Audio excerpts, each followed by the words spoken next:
Are you looking to grow revenues, increase profitability, or obtain financing? If so, you came to the right place. Running a business is all about leadership. How do you become a better leader? Learn from the successful entrepreneurs and business owners how to lead your organization more effectively. That's why we created Leadership Live at 8:05, Talking Small Business, to help you succeed with your host, Andrew Frazier, Business Growth Pro and CFO and founder of the Small Business Pro University. Every Tuesday evening at 8 p.m. Eastern, we're joined by experienced entrepreneurs and business owners who share their secrets to success via Livestream. Also, every Friday morning, we release a new podcast episode. Either way, you will learn about developing your business leadership skills from our roster of highly performing guest experts. Leadership Live is one of the many valuable resources provided through the Small Business Pro University, empowering business owners to learn, profit, and grow. Find out more at sbprou.com.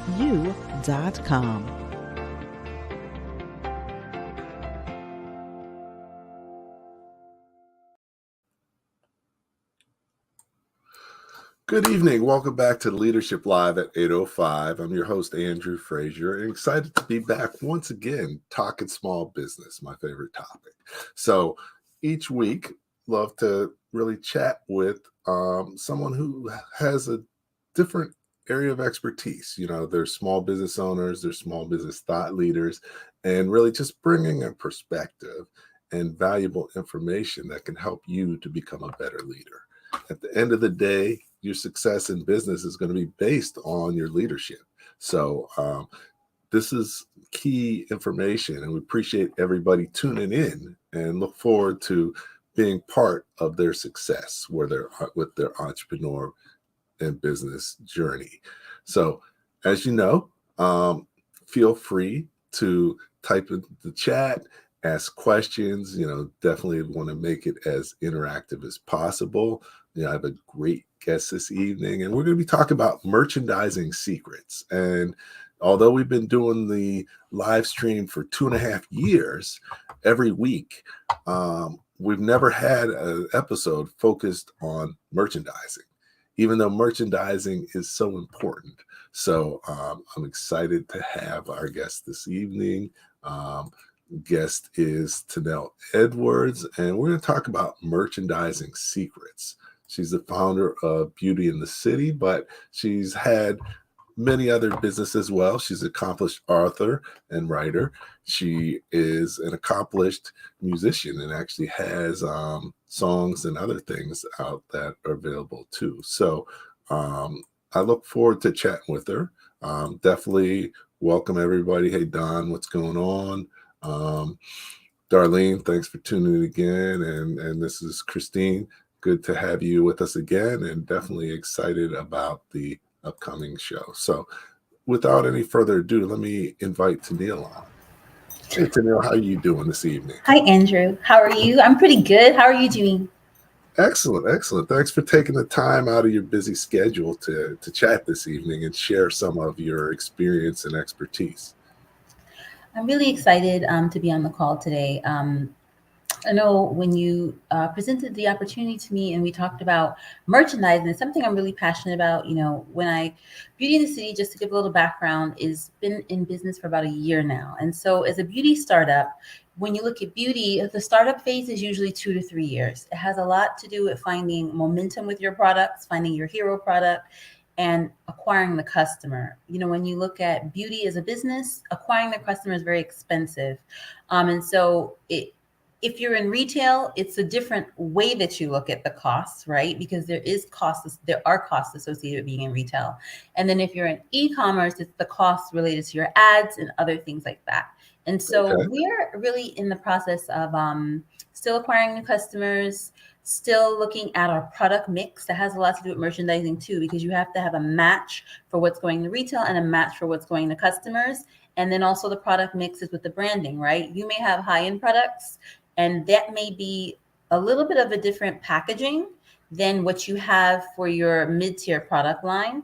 And you want to differentiate those as well. So there's a lot of pieces to the journey. I've been learning a lot, and I have to, constantly read and stay up to date on what's going on in the beauty industry, as well as what's going on in terms of trends of ingredients that are being used and things like that, because it all plays into how we can get retailers on board, but also how do we speak to customers in order to actually ultimately make the sale. So there's a couple of pieces to it. Okay. So no, definitely you've shared some good stuff, but all this stuff like it's the back of your hand. So we're gonna go slow. Okay. Okay, that's fair. That's very fair. Yeah. Okay. So, but talk, just talk a little bit about your journey before and how you got to where you are now.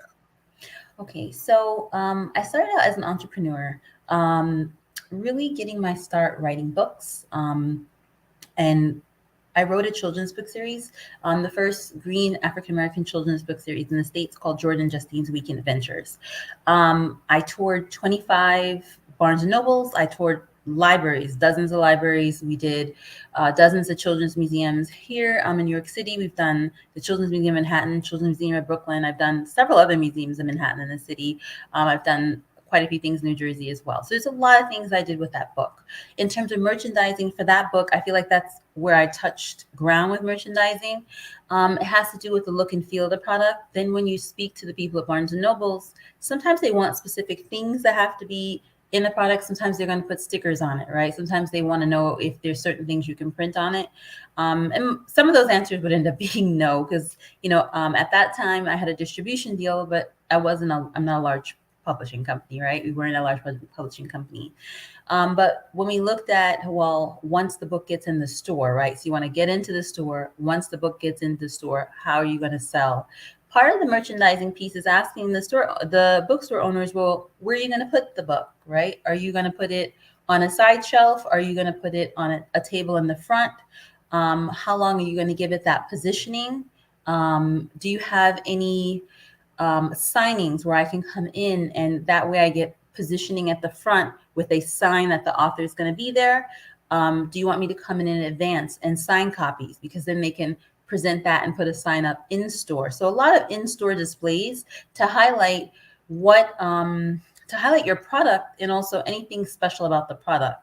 That is an important call out to consumers in busy stores. What I found is that stores where the managers were really passionate about what we were offering, because we were the first African-American green children's book series, and they loved that we had the star character was an African-American male. They thought it was a big deal. Not every store loved it, but the stores that ordered, a lot of them, that was a big push for them, and the content was really good. The stores that put us in the front, we actually had stores in Baltimore that put us in the window. Like if we would come out for an author's day, they would agree to put us in the window. I didn't ask for that. I did ask for front positioning with signs, things like that. I think that these are things that we have to be aware of when we're looking at merchandising, because just getting in the store is not enough, right? Because what happens is, if you get in the store, it doesn't matter if we're talking books, it doesn't matter if we're talking Target, right? What happens if you don't sell, all your stuff just goes back, they return it. And so it ends up costing you because it's a chargeback, right? And so when they charge it back, it ends up being that you offered it to them at a price of a discount, and the chargeback, it's like a complete refund. And so you don't make anything out of it. And sometimes you're getting charged the cost of shipping and other things. And so you don't want that to happen if you can help it. And so some of the agreements also that we made when we talked to the booksellers, I would ask them, well, if I come in, you ordering 40 books for the day, if we don't sell all 40 books that day, what will you do with the books? Because you need to know. I need to know that you're not going to pack them in a back shelf someplace, because this is a new series. People may not come in and ask for it. They have to have a level of visibility. That's still a point of merchandising, right? It's not so. It's, we didn't have a point of purchase display completely, like, whereas when you might go into CVS and you'll see, in the aisle, you may see a CoverGirl call out, or you may see a call out for a lotion brand or something like that. Or you may go to the register and you see these point of purchase where people are making purchases. Those are more so point of purchase displays where they're doing, like, they've got the gum and things like that, right? But more so, you want to know if you're in a bookstore, I need to know that I'm going to be out on a table, because the type of book that we had didn't have a spine. It was saddle stitch because it's a children's book, right? It's not a novel. So if you put it inside of a shelf, it's completely lost. I need to know, how is it going to be displayed? That's an important part of merchandising, because with or without my presence inside the store, we need to be able to sell the books. You also, another point in merchandising is making sure that the store orders enough. And there's also a point of not getting too much ordered, right? Sometimes if you go to, you're with a retailer, what may happen is that they may order too much product, and then it's inevitably returned because the marketing support is not there. And also you haven't had a chance to build an audience within the store at that location, right? Especially if they want to go national. So one way that I look at it is I try to find out what what their interests are in ordering and where they're going to place it. So those are some of the things that I learned and really developed when skills around just having the key questions, right? You don't need to be an expert. You need to think about key questions that you can ask. And more of it is asking yourself, well, what is the customer journey? And you can even ask yourself this when you're looking at your e-commerce store, now that this is more commonplace, that this is their first place that they're merchandising their products. You want to always ask, what's the customer journey? What is the customer seeing? How am I promoting the product, right? In addition to what the product looks like and what it's communicating on the front. That's also part of it, right? So that's your part of it. And then the store part of it, if it's your e-commerce store, then you have to look at the customer journey there. If it's a retail store, you want to look at the customer journey there. If you have wholesale customers, in the case of the books business, we would have librarians would be our customers, and they would only order through Baker and Taylor. But then there were requirements that Baker and Taylor had. And we also had to work with certain distributors to get into Baker and Taylor. So you want to fulfill those requirements. And you also want to have an eye out on how you're going to acquire those customers, because they're a little bit different than acquiring like a Barnes & Noble customer. We did a lot of library shows. They still want you to be available sometimes to come in and do like author workshops and things like that. And so when you think about it, you just want to know each set of customers. But then when you look at the product, what is it they need in the packaging? What's required in, at that point, if you're looking at books in the print, what's required in the materials and the write-up that I'm using to sell to them, which is in the wholesaling system. If you're looking at Baker and Taylor, some of those things, just have an idea. In addition to that, so I did my book selling business. We had a very successful run with Jordan and Justine's Weekend Adventures. Then I was also able to do some teen novels as well, and kind of with our connections with the Barnes & Nobles and some of the libraries, also push that through and get some touring done with that. And that, in terms of merchandising, was a big start for me. And then I started several years later, Beauty in the City, and here we are with a totally different type of merchandising, but a lot of the core questions that you would ask yourself that you need to answer and kind of have a plan around are very similar. Okay. No, definitely great. I mean, you covered a lot of stuff.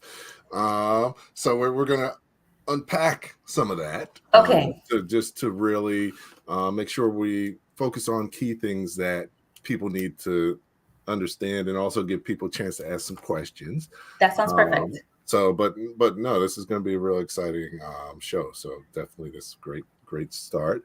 One thing I want to do before we get started is, we do this through the Small Business Pro University. So it's kind of good to know what the Small Business Pro University is. So I got a 1-minute video, and we'll just take a quick break. We'll be back with Tennille, and we'll be talking about merchandising secrets. Looking forward to it.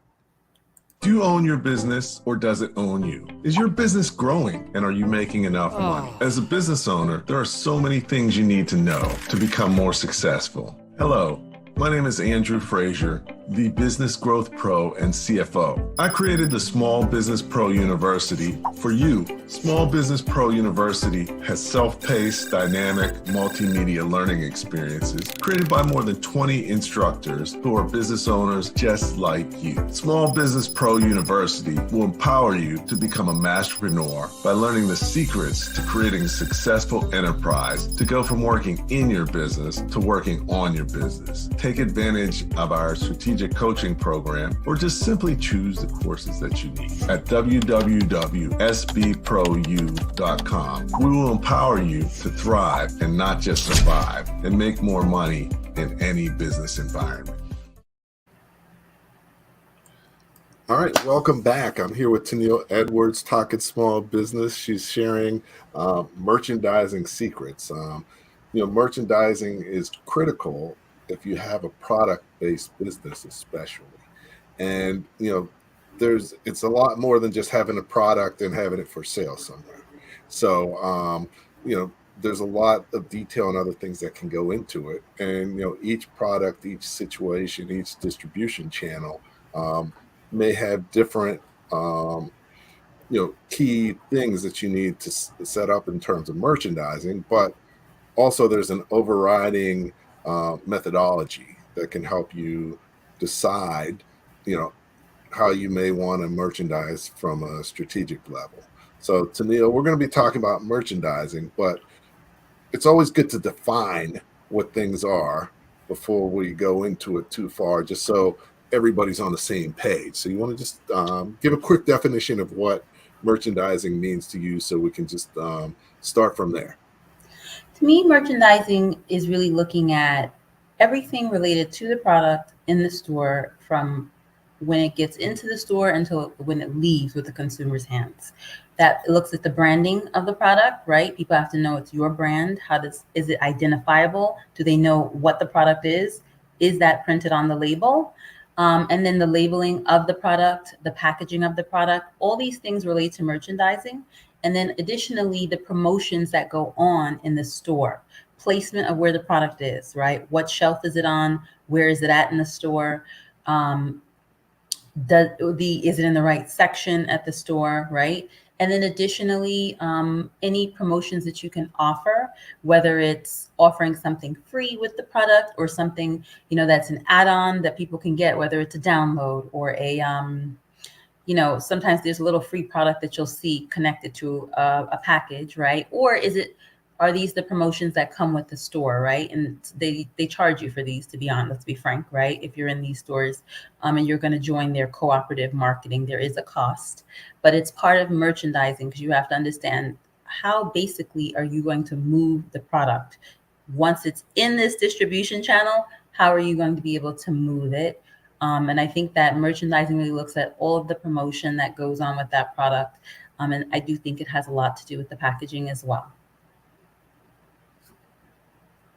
Excellent. Okay, so really display, packaging, and then each distribution channel, it's different, right? I guess Yes. The main channels would be online, retail, wholesale. Yes. Let me know if those are the main three, or if there's something else in addition, and can you explain each of those so that people can have? Well, I think it depends on particularly what type of product you have.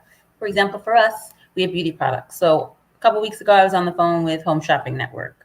What they talk about and what they're looking for is going to be very different than when I'm on the phone with a buyer from Nordstrom's or Bloomingdale's, right? Mm-hmm. And even then, because those are department stores, their needs are going to be different than if I'm in a traditional beauty store like an Ulta Beauty, right? So the distribution channels, those are all forms of retail. But then, you've got one that's television, and they have a certain type of audience and a way that they sell products. Then you've got others that when you're in a department store, they want someone to be able to come to the store and buy everything that they need. Ideally, doesn't happen, but at least a couple of departments. And then when you have you're looking at a beauty focused store, then really it's super competitive, because there's 100 of you guys in this store on the floor, right? And so the merchandising, I do believe the aspects and the nuances of it change. There's some big overarching themes that won't change, right? Still, the product and the packaging, you still need to know what's going to go on the shelf. Are you going to have some sort of call out for me on the shelf? Am I going to be in the proper section? Some of these things matter, right? Where am I going to be in the store, right? Those things kind of don't change. But then when you're in the larger stores, you want to know some other things. What are the cooperative marketing opportunities, right? what kind of support are you going to do to bring people in the store? And then also looking at, are there, sometimes they have like times of the year they can rotate you in, or they can do sampling with your products. And so I do think it matters. Wholesale is going to be a little different, right? So you're saying you're talking about distribution channels. The wholesaler, because they want to sell again. For us, what I would consider potentially a wholesaler, because there's not a lot. Like sometimes there are wholesalers that will buy your product and sell them to beauty supply stores. I don't participate in that at this stage. Again, we're just 1 year in the business, and I can't be everywhere. And also that it doesn't give me a lot of control of where my brand is seen and how my brand is placed so much, because then it's the wholesaler putting you in that store. You don't have as much say or the connection with the store owner as much, but we are looking at spas and other things, right? And so to me, that's a little bit of a different channel. And they have different needs. What I love about it is that they use the products. And so demonstration for beauty, you have to know your product. But for beauty, if you want to move a lot of product, people actually have to be able to try that product, and they need to be able to trial it, right? So that's a big difference with if CVS says they want us versus Sephora says they want us, right? Well, Sephora gives out trial and they can do trial sizes, right? That's still merchandising, because then it tells me how am I going to move my product once it's in the store, because I don't want a return. A return is no money. Yes, I was in the store, but you're actually costing me money when you return this. So the merchandising aspect is so important, and you have to understand what is the store offering that's going to help your product. Right? For some people, CVS is going to be amazing. If you've got lotion, nobody needs to try that. If you've got a good claim on there, people are going to buy that, right? But if you're talking about lipstick, you're talking about bronzer, you're talking about showing women how to use these things, people do have to get a chance to experience it. So that's also telling you which partnership to take, because you understand the merchandising that will go on in the store to move the product. Okay. So, you talked about, different merchandising being, each place having its own merchandising nuances. Now, I've talked to a lot of business owners who are like, I have a product, I want to get it into a store. And, that may be a good strategy, that may not be a good strategy. How do you evaluate, and what are your thoughts? Let's start with the big store. You have a product, you want to get into a large store, like a Walmart, like a CVS, like a Sephora. How do you evaluate whether it could make sense, and what are some of the things that you should make sure that you take a look at to see if it to understand whether it's going to be a successful relationship? Okay, I think the first thing that you have to understand is their customer. If there's a store you want to be in, you have to go to that store several times. Look, not just the same one, in your area, have an idea, right? Because, for example, when I first started this business, I was like, oh, to be in Target would be great. What I noticed is that there are other indie beauty brands that Target has, but they're not in every Target in my area. When I go to Target, I went to them several times, each of them. I didn't see a lot of people gravitating toward those brands. I found also the beauty departments were very crowded with a lot of different products. And so you've got somebody who has an $8 eyeshadow palette next to a beauty brand that may be selling eyeshadows at $15. That actually does nothing for your product. Why? In part, that's the merchandising. You have to understand, where are you going to put me? Are you putting me next to $8 L'Oreal? L'Oreal's great. I'm not going to knock them. We're vegan. That's a totally different thing. But people have to understand that, right? And we need to be in a different section, perhaps, where you have more elevated products that may cost a little bit different. Now, some Targets have launched since we've launched new models of how they have their beauty section. But understanding all of this makes sense, right? So the point is not so much about Target, but the point is to shop the stores you're interested in and go to several in your area and take about 2 or 3 months to understand Am I seeing people in these stores? What's going on? What are the buying habits of the customers? What are people gravitating towards? What are my competitors, other indie brands or other brands that have similar products in a similar price range? Where are they being placed? Are there any promotions for these brands? Because this is telling you the merchandising aspect that's going on in your category with brands that are similar to you. So then you can start to think about, well, are they offering things that will help my brand move if I don't see these brands moving that much? So you have to be thinking about that, right? Then the other piece of it is when you speak to the buyers, you have to, it's not just enough. It's like, oh, when I got my first 2 buyers calls, I'm like, yes, I got some buyers on the line. They're going to order me in the city. This is going to be amazing. Yes, except sometimes the buyer, they get on the line. They may or may have not read your deck, because you have to have a retail deck for these folks that talks about, and in your retail deck, there has to be a section that's going to talk about what you as a brand can bring to the merchandising. Do you want to do in-store demos? That's part of it, right? Because we talked about merchandising being, once the product's in the store, all promotions that are going to move that product so that a customer walks home with that. So you have to think about what you can offer and what you can do once you're in this store to make the products move. Because being on a shelf as a new brand, unknown, may not do anything. Now, if your product has a before and after, it does something. We take a look at this woman in the 90s who started this shapewear, no one else was doing it. Great, you're going to make somebody look like they lost 15 pounds, and Nordstrom's is the only store they can get it in. Nobody has to know you. Someone's going to do a write-up, you'll sell out. But for most of us, it is now 2022. You have to know what the catch is and be doing some promotions in the store. And so you have to think about these things as well. I think when you talk to the buyers, be prepared, right? So that you have some questions, because it's a relationship. It's not, please take my product at all costs. That's nuts, and you'll go bankrupt. You're trying to create a relationship with them, and you want to know from the buyer, what kind of merchandising can you offer? What kind of promotion? Because some of them cost, right? Sometimes it costs to have a little call out on the shelf.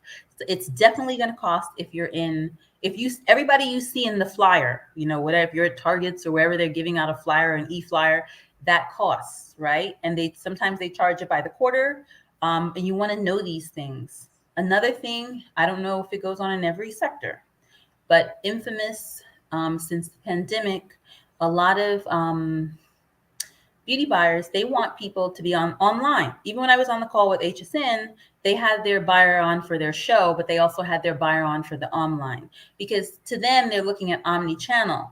The problem with online is you have to ask them questions. Are you going to put us in your emails, and how often? Because again, beauty is experiential, and are you going to be sending out videos or links to videos so people can see it? You have to think about it. How am I going to move the product? It's not just about the order. There are brands who are getting these orders, and you're on the internet, on Nordstrom's or something, and nobody can find you, right? It's like, well, if you're on Nordstrom's, I'm on my website too. So tell me, Nordstrom, how are you going to help me move products so we both make money? Those are things you have to think about. It's part of the merchandising aspect, because if you don't get that level of support, you won't be moving any merchandise. And that's the goal. And that's the name of the game, right? That's what it is. That's what it's all about. So, okay. No, that's excellent. So, one quick question from Will. He wanted to know, what is a retail deck? Okay. So basically, it's a presentation that talks about your brand, right? So you're going to start out talking about, for me, I start talking about what beauty in the city is. You want to have a slide or two in the beginning that also is going to talk about why this store that you're presenting to, there's a connection. So you want to do some research on the store and find out if they have any gaps. Let's say you sold sheets for some reason, right? Maybe they don't have 1,000 count sheets and you sell 1,000 count sheets. Whatever the case is, you may say, well, we're perfect for your store because this is what we offer and you currently don't have this. There may be an initiative they have to bring in more of your type of brand. Then you may mention that also in the beginning as you're talking about your brand, and then you'll talk about how your brand is a match and a connect for their brand. Then you'll start to go into research. So here's the thing. When you're doing a retail deck, right, You want to show that you understand that there is a customer need. Now, if you have a product mix, we've got about 12 products or so. You don't need to show that there's a need for every single product you have. You do have to show that there is a need for a few, at least one or two hero products. What's a hero product? These are the products that your customers are buying most, right? These are your top products. Here's what research is showing, right? So you may say, research shows that people are getting a better night's sleep with this, and it needs to be current, it needs to be last year or this year, right? And you'll put some quotes in there and talk about how this is a match for what the customers are currently looking for, your product, how your product is a match for what the customers are currently looking for. Then you'll start to get into your plan. Well, here's what we're doing to grow the brand. Here's the vision for the brand for this year. Here's some of our marketing tactics and, areas that we're focused on. Just a couple, 2 or 3. The other thing you'll have after that is merchandising. What you're going to have is, here's what your brand looks like in their store. Now, you may go in their store and take pictures of displays and say, listen, these 3 displays in your store, we can do this. Our brand would look great like this. We want these points of merchandising, right? You see a call out in the middle of the aisle. This is what we want. We can do this. We should do this. This is going to capture customers' attention. Then you may talk about other things that you can do in store. We can offer in-store samples. We can offer we can come in and do demos, right? We can offer social media demos as well. Also, what you'll talk about is your suggested products. Just because you have 10 products or 5 products doesn't mean all of them are for the store. Or you may have some products that you think you want to make exclusive for that store. So that's kind of the rundown of what this would look like. And then at the end, you should ask a pointed question. It is a deck, but, you're here to sell. Sell is not a dirty word, right? Sell is important. It's the only way we all make money. So you have to ask something like, what else would you like to see from me in order for you to make your first order? Something to that effect, right? Where it's like a soft close. You're not pushing up against the wall. Do you want to buy us? But you're asking, what else can we offer you to help you make this decision? Something on that level. Those decks, sometimes they review it the first time you're on the call. I find that happens maybe 1 out of 3 retail phone calls. And the other ones, sometimes they review it while you're on the call, or they look at it later, I guess. Most of the time, what I see them doing absolutely is when you're on the call, they pull up your website. So your website should be heavily the graphic style. It does, your brand colors, the graphic quality of your website should also be represented as a high quality PowerPoint as well. So it should all connect. I hope that answers your questions. But if you have any others, let me know. Okay. No, I mean, definitely that's a great, and not just for merchandise, research is important. Like you're talking, a lot of the stuff you're talking about is research and preparation Yes. for what you're going to do. And that's so important and so valuable. But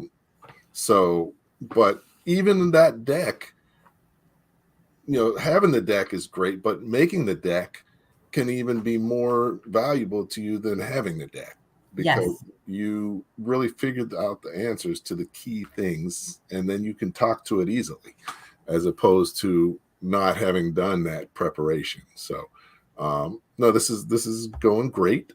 Sharing a lot of valuable knowledge. We're going to take another break. Definitely, I guess you're on fire. So we got big fans. And, one thing that we did recently, and many people know, I do Power Breakfast events. So for the past 10 years, we've been doing events for entrepreneurs and business owners. And we just had one recently. And, this is the flyer. We had some great sponsors and really some tremendous sessions. So what I just want to let people know is that, each of these sessions, we also live streamed and recorded.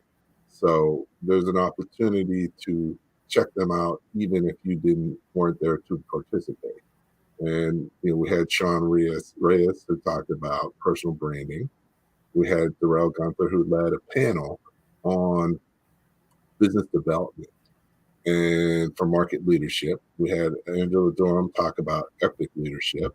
And then I led a panel where we talked about financial leadership and what you need to know as a business owner to lead your organization financially successful. So I'm going to put up the link to the replays or the recordings. So you're welcome to check them out. And just in case you've never been to the Power Breakfast, I got a short video that will let you know what it's all about. So we'll be back with Camille shortly, and we'll go from there. If you are looking to increase revenues, improve profitability, and or obtain financing for your business, you need to check out the Power Breakfast and Small Business Pro conferences. My name is Andrew Frazier. One of the things we're here to do is supercharge your day. Today's Power Breakfast has really been a phenomenal experience. I think it's exactly what business owners need, some true guidance of people who are genuine and really are leading them in the true direction of business growth and expansion. The Power Breakfast is so important for the entrepreneurial community because it gives the various business people who come together an opportunity to interact and also do some business. These events, hosted by Andrew Frazier, President and COO of Small Business Like a Pro, will supercharge your day.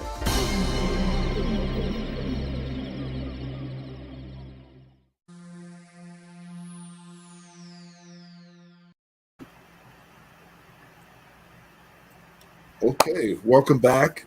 Here with Tennille Edwards. We're talking about merchandising strategies. So we've talked a lot about the marketing side of merchandising strategies, but business is about making money.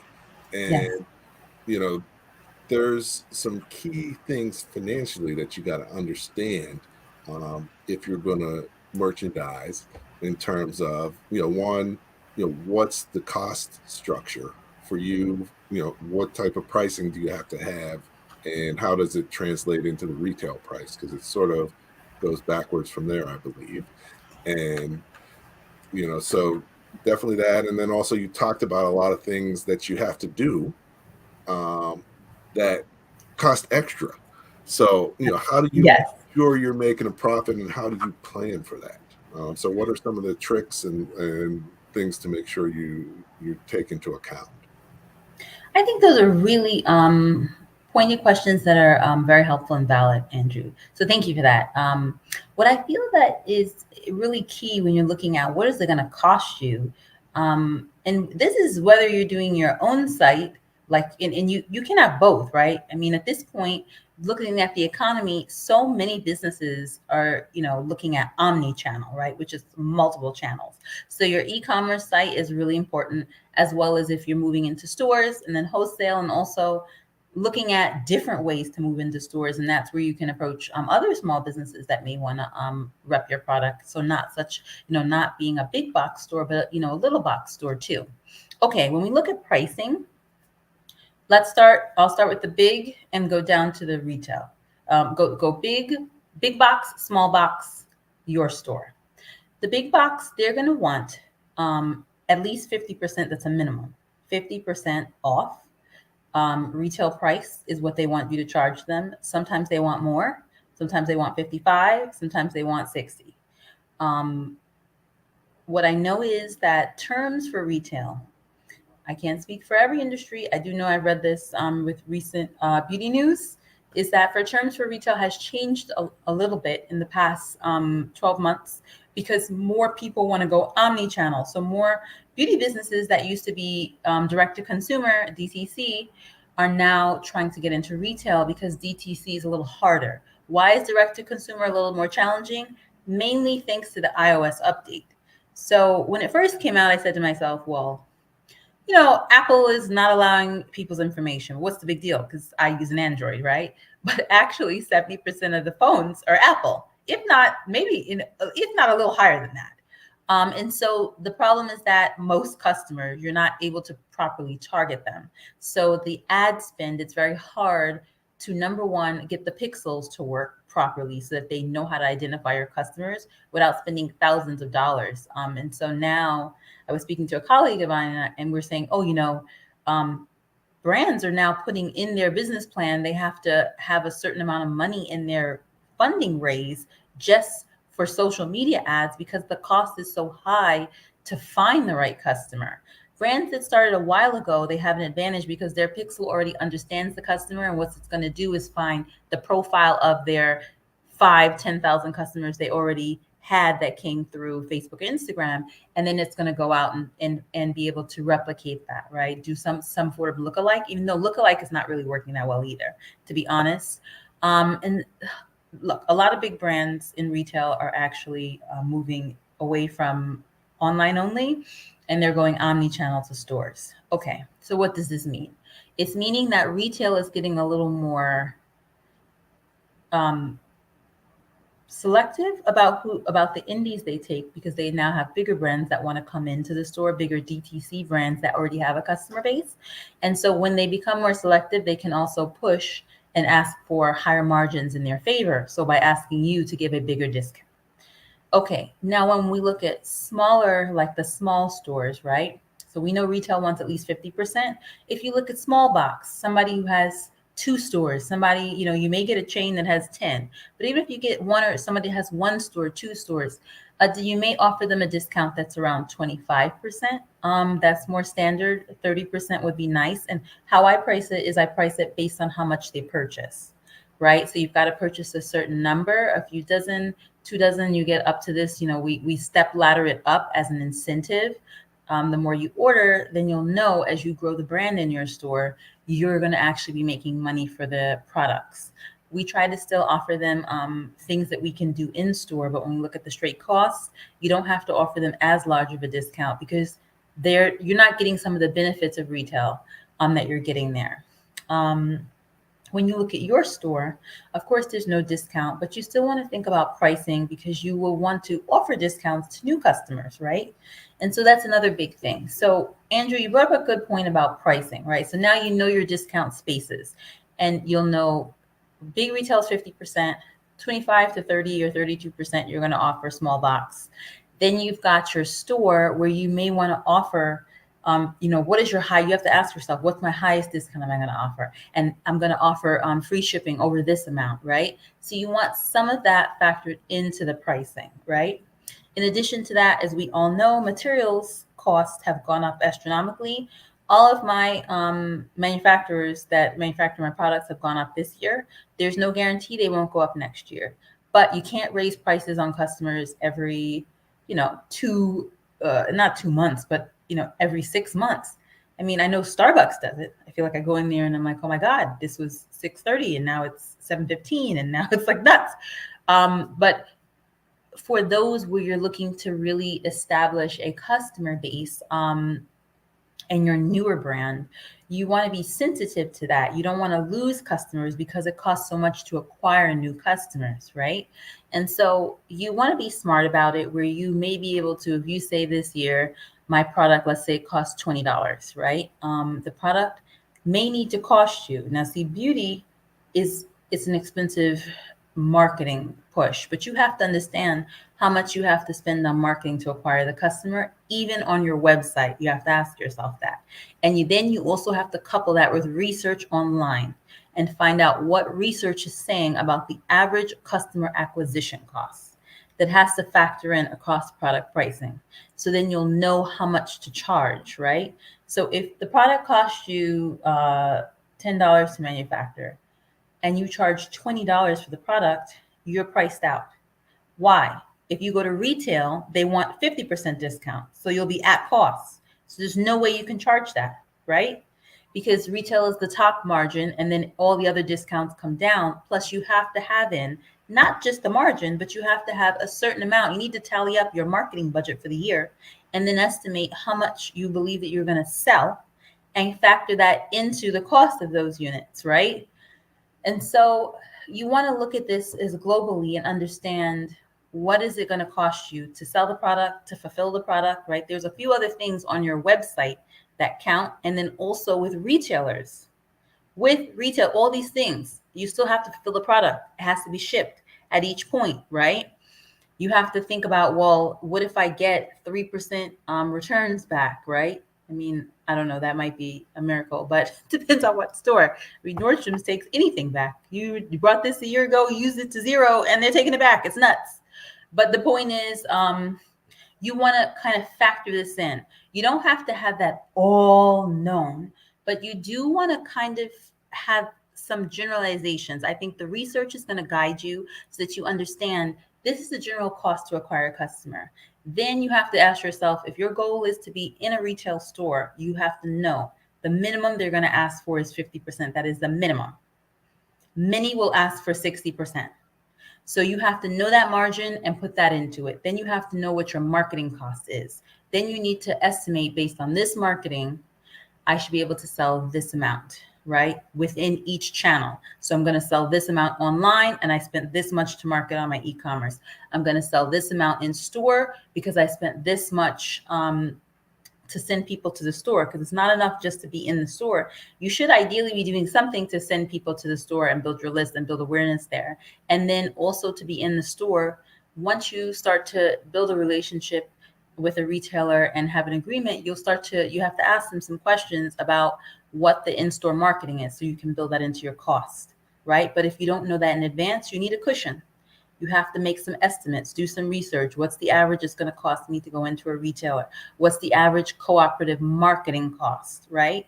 And so you want to put all of these things into factor all of these things in, and then you can factor this into your product costs based on looking at how many products you're estimating to sell across each channel. Now, best laid plans don't always work out. So in addition to that, there has to be some contingency in there, right? You have to think like that because you don't know what's going to change. Now, and you want to set a good price. You don't want to be afraid to increase the price because, costs are increasing, but you shouldn't be doing that more than once a year if you can help it. That would make the most sense because you're a small business and still trying to build customers, right? And it just costs so much to acquire a customer. These are things that I think you would really look into. I mean, is there anything else do you think I missed, Andrew, or should cover? But I think that's the gist of it. I think those are some of the key things. One other piece is, you've got your product. If you're going to sell to a large retailer, there's a minimum that they're going to need to buy. Yes, normally 10,000. Okay. I can't speak for every product, but if you have a consumer product and you're talking to a big box store, their minimum is 10,000 per unit. So when you asked Andrew about financing, that's another thing, right? So you have to ask yourself a couple of things. Again, you'll want to know what their cost is to be in the store because you'll have to have that money. That's not financeable. Meaning if you want to participate in cooperative marketing every quarter and they're charging 10 grand for the website and another, 10 grand for some other thing, you have to know where you're going to have that money from. But then also they're going to offer, so they usually want to order 10,000 per unit. And no matter how you try to get them to, you may say, well, why don't we start out with these 4 products? They're going to order what they like from your selection, right? You can do factored financing. You can factor against the invoice, right? And so I encourage everyone to look at that.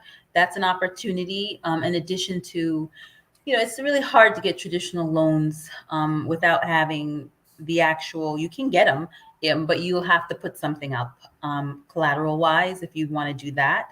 But the factoring makes sense in a lot of ways because once you have the invoice, you factor against it and you have the money there and they just take a portion of the invoice because retail also, they're not going to pay you in 30 days. So you that may be a good opportunity there to keep free cash flow flowing.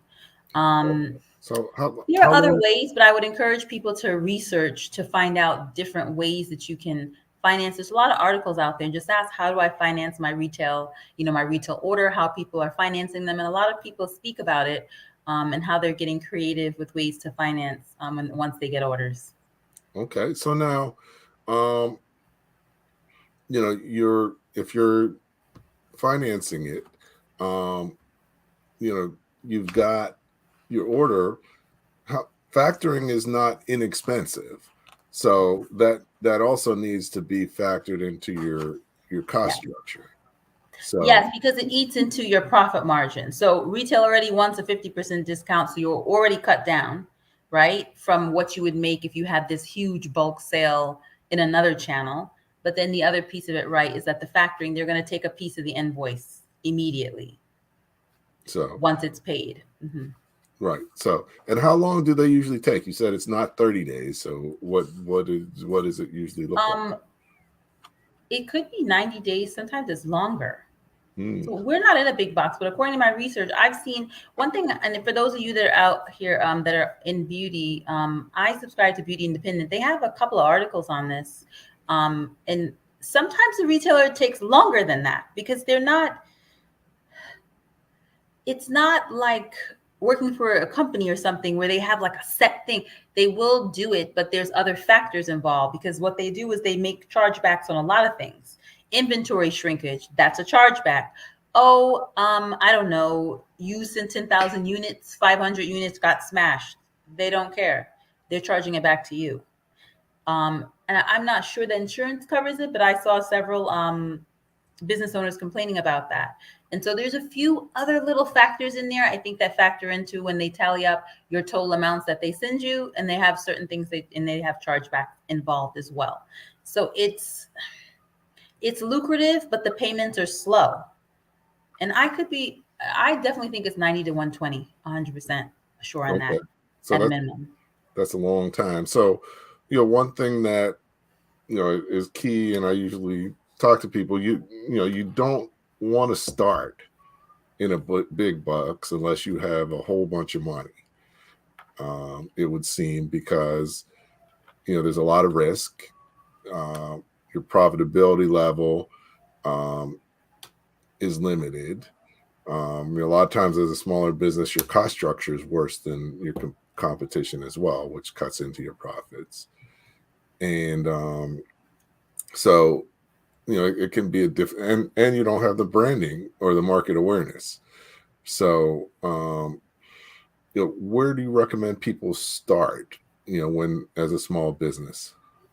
I think that of course your e-commerce is the best, right? Mm-hmm. I think that also looking at small box places where you may be able to get in one store, there's just one store.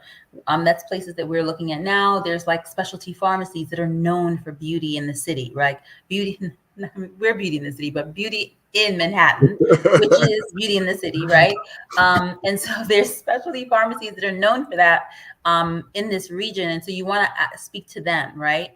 And we are speaking to spas, right? And they're usually just one or two off. I think from my perspective, for a small business, it's the easiest place because the discount is lower, right? You don't have to give them 50%. You can give them starting at 25%. Then the other piece of it is that they're paying for the product in cash upon delivery.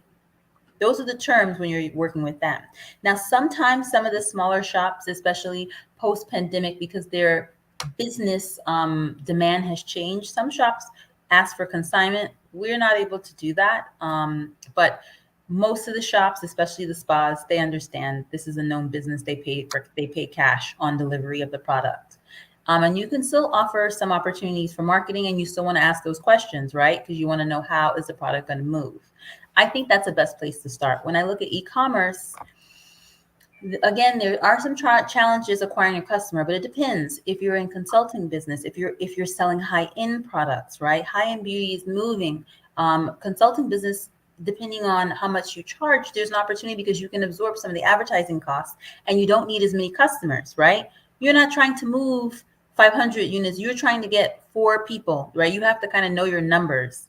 And I think that that's a great way. And your site is a representation. You have to also know, no matter which channel you want in this, your website is the first place everyone goes.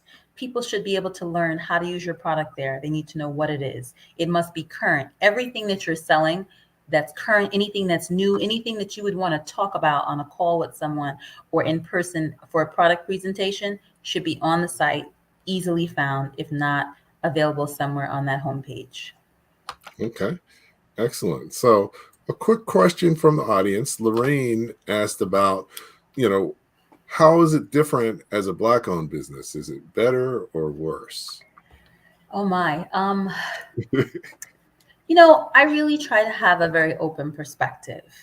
So I'm going to put that out there, to be honest. What I find is that people come with their personal context. I don't think that I found that there were overt problems, but I do think that some people come with their personal context. For example, one of our top products is our bronzer tint. The reason is that it's like it gives a light glow to the skin. It's not totally translucent, but it's a very light glow. It's not heavy pigment. I've spoken with some buyers who said, well, people don't want to be tan all year. They don't want to have, bronzer is not going to be a top product here. And they represented a multinational chain. I think they're wrong, because everywhere I go, when we demo the bronzer, I come back and there are orders on my site. People want it on site. Why? Because they want a soft glow. You can mix it with your moisturizer. You can mix it with your foundation. It's not giving heavy pigment, but it gives a glow to the skin. I think people have that perspective, though. I only use bronzer for in the summer, right? Because, okay. And I try to explain them to some of my African-American customers. They really appreciate the product. That's one example where I see sometimes there can be challenges, especially in beauty conceptualizing, where the avenues are. I don't think that when I look at across the channel of opportunities, I think that that's fewer. I think that may only represent 20% of the challenge. I think, honestly speaking, what happens is that when you approach small box, your main challenge is just getting all the attention of the manager or the owner, right? And it's not that hard. You can go in person. You can write a letter. We write personal letters, not the whole letter personal, but if I send a letter out, and we did a bunch of like hotel spa letters, and then I'll sign it and put a little personal note at the bottom. I get responses to those. I actually get more responses to those than if I sent emails out, to be honest, because we emailed that same exact list. But my thought is that I don't know that I see a lot of challenges when dealing with retailers that are obvious as a Black business. What I do think, though, is when you look at funding, what has happened, in the pandemic in 2020, there was like a big bolus of interest in African-American businesses. And some places feel like they've checked this box, like we invested in a lot of these Black businesses in these sectors. And so some of them are doing well and some are not, right? And so then they'll come back and say, when you speak to some of the venture capital, well, we invested in a couple of these, some of these businesses are not doing well. Why? I'm still confused. Only 2%, I'd like to say 1%, but only 2% really of businesses that you're funding really are represented by African-American businesses. So the 2 or 3 that you put some money in and maybe they're not doing as well, and they probably are still in a startup phase if you just funded them in 2021 or 2020. I don't know if that represents all, but this is some of the ways, that can be looked at it. And I think it just looks at money. And, when you get to banking, and maybe not banking so much, I don't want to put that stereotype, but I do want to put in that the way that I look at it is a perspective. We're going after all customers. So I don't speak for all African-American beauty customers. We do have African-American beauty customers, and I love that. And our brand is for them. It's also for women, and we do a lot of women initiatives, and I believe we can empower women through beauty. And I think that when I approach it at that perspective, I'm able to connect with people who understand and get it at that level. Are there challenges? Occasionally, people will let you know what their thoughts are. I don't know if they mean anything by it. I think that it represents, again, maybe a 10 or 15% of what I've seen, but it is there. Okay. All right. No, that's great. That's great. So one thing that's always a challenge here is an hour seems like a long time, but it really isn't. It goes so fast. It does. So we're bumping up on the hour, but given that we're not on TV and a show's coming on right after us, sometimes we steal a couple extra minutes. And one key thing that I ask everyone at the end, because we cover so many different valuable lessons that it can be overwhelming for people.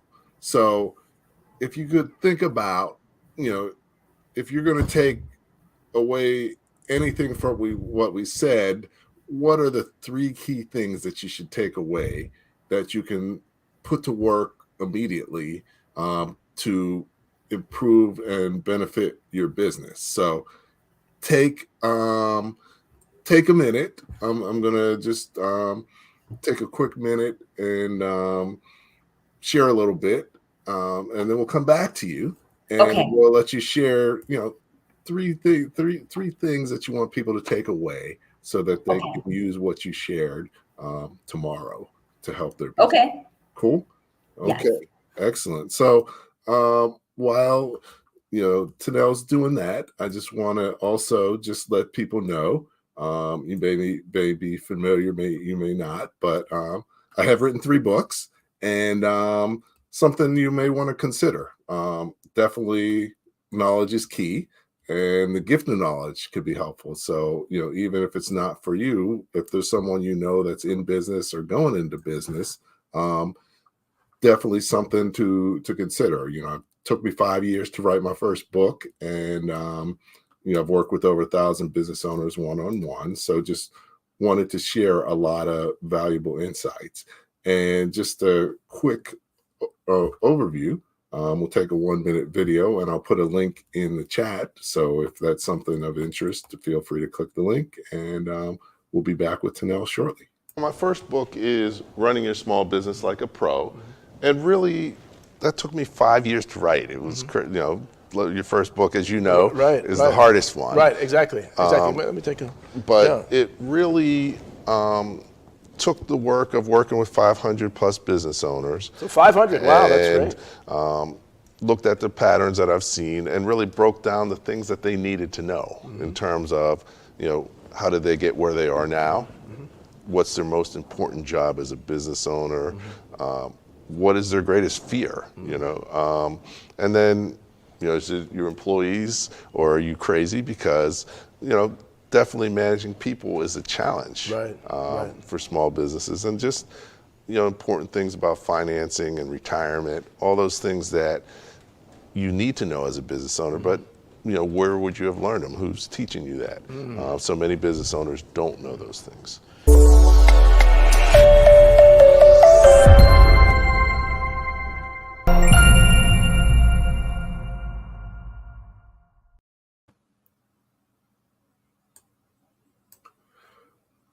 Okay. So welcome back. I'm here with Tanel, and we're talking small business. We had a great chat on merchandising strategies, and Tanel's been thinking of some key things and some key takeaways for you about the conversation about merchandising. And so Tanel, take it away. What should... Okay. All right. I thought about your question, and I think the 3 things I would leave everyone with are the customer journey. The most important part of merchandising is you want to walk that journey and see what about the product, as well as what in the store, and even on your online store that counts, is actually prompting the customer to make a purchase.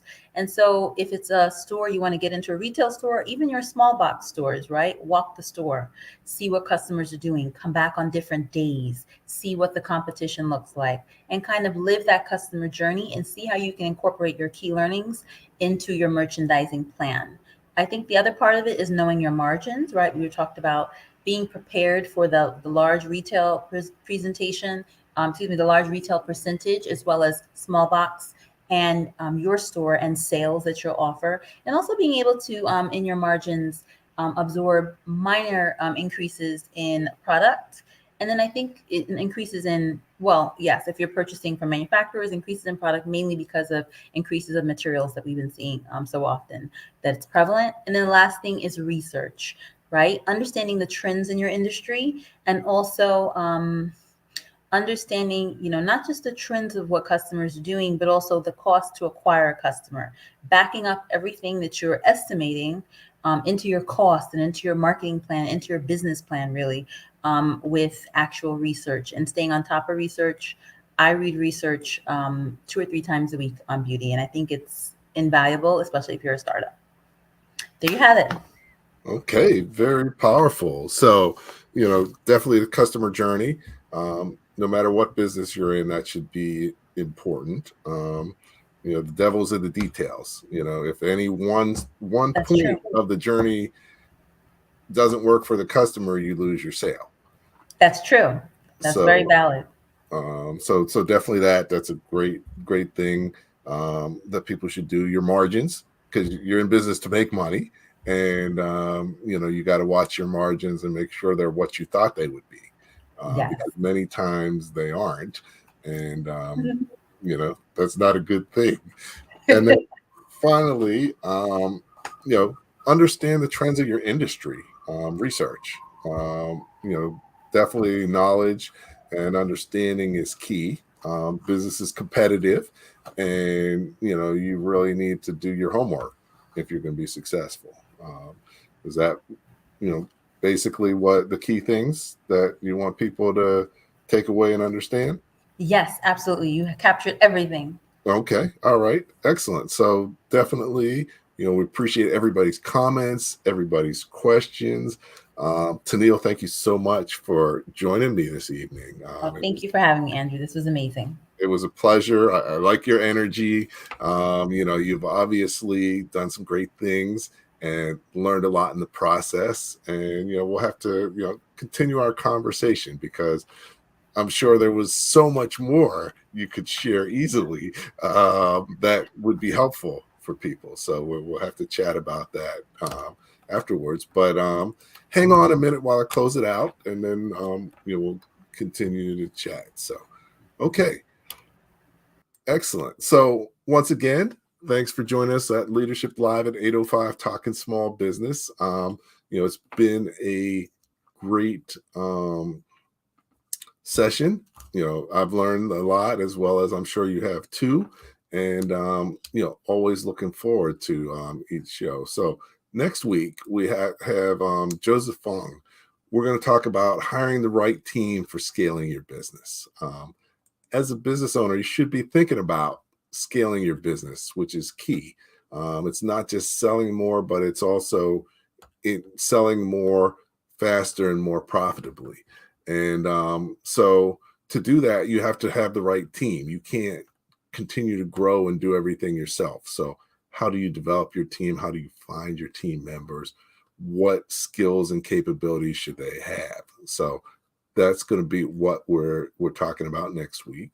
As well, definitely, one thing that we are looking to do is, kick off 2023 with a lot of new initiatives and a lot of great things for entrepreneurs and business owners. So stay tuned as we go through. We'll be sharing some stuff that can really help you be more successful with your business. And for those of you who are interested in the university or like our logos, we do have gear available online, and it's actually 20% off tomorrow through Sunday. So I'll put a link in the chat just in case you're interested. And we'll look forward to catching you next week. So always remember and make sure that you know that the more that you know, the faster and more successfully your business will grow. Thank you for listening to Leadership Live at 8:05, Talking Small Business. Subscribe to our YouTube channel and to the podcast on your favorite podcast platform. Leadership Live is one of the many valuable resources provided through the Small Business Pro University, empowering business owners to learn, profit, and grow. Find out more at sbpro.u.com.